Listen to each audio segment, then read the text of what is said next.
Good morning. Now I'm going to discuss about an approach to distinguish the conditions of flash, crowd versus DDoS attacks and to remediate cybercrime.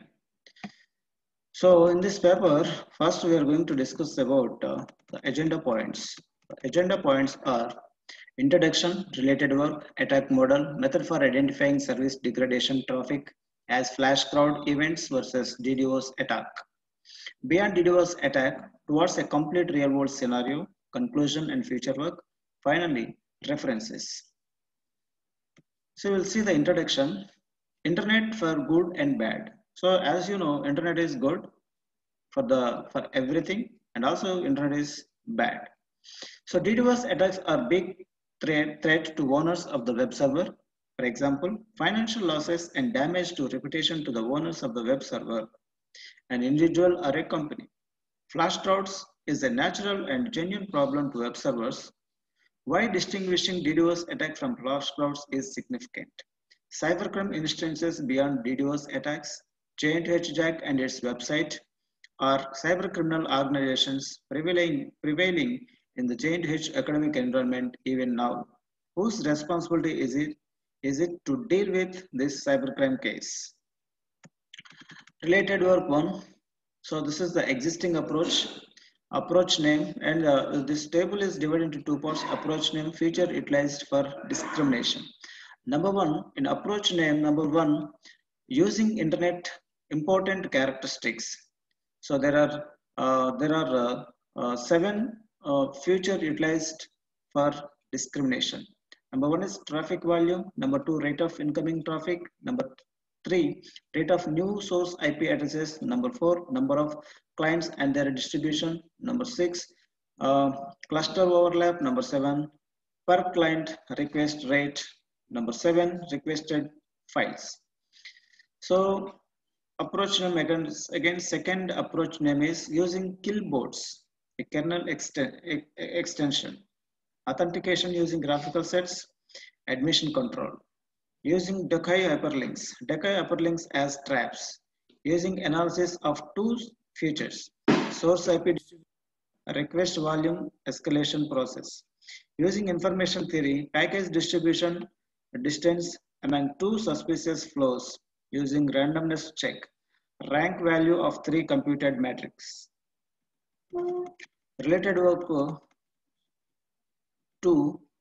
So username approaches by modeling human behavior, chosen parameters captured by request dynamics model, normal users request patterns that are common, human invisible objects for deception. Using information distance metric, using probability metrics, total variation, Bhattacharya coefficient, using CLAD, an architectural extension, normal system behavior, mesh test, using packet arrival patterns, packet transmission rates, using flow correlation coefficient, FCC between suspected flows.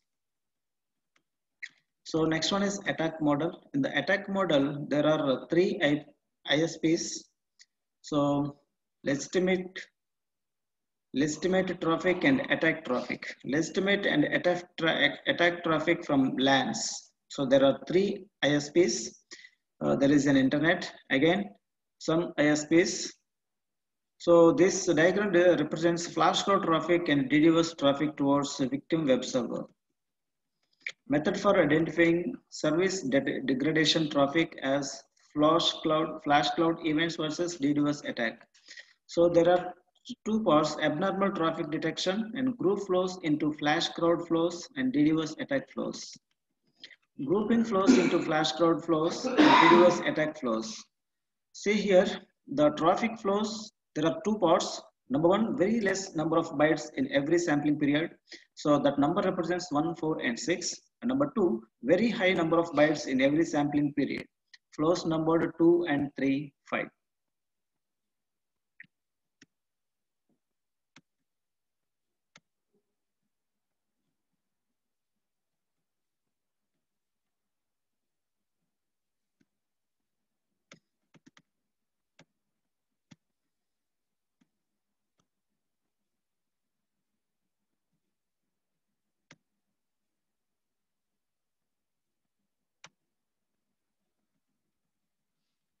Next, we will see the flow chart. So this flow chart represents the traffic volume. If it is less than threshold value, then it goes to the then it goes to calculate flow strength for a flow for a T duration. If it is greater than threshold value, then it will allow the traffic. So again, if it is flow strength is greater than threshold value, then it goes to add this flow to group G2. If flow strength is less than threshold value, then it will add to group G1. So when there are more flows are required, then it goes back to the goes back to calculate flow strength for a flow for T duration. If no more flows are required, then it will stop. Process for grouping flows into flash crowd flows and DDoS attack flows. Next one, beyond DDoS attacks towards a complete real world scenario. So here we discuss about a problem scenario, attack analysis, testing the case study, crime recovery scenario. So first we'll see problem scenario. So what is the problem here? Here JNTH Jack is a cyber criminal website. There faculty, students, professors are registered in this cyber criminal website. So almost 1156 registrants are there. This screenshot represents JNTH Jack website on 18th April 2012.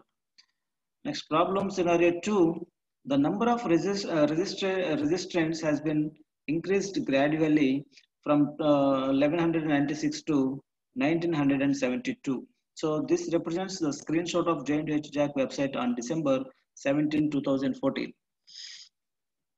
Problem scenario 3, so here attackers and real users are there.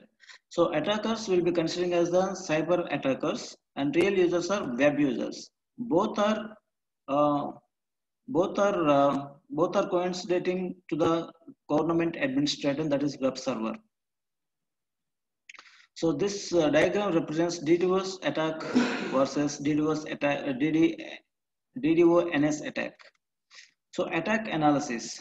So this analysis based on the number of registrants on year by year.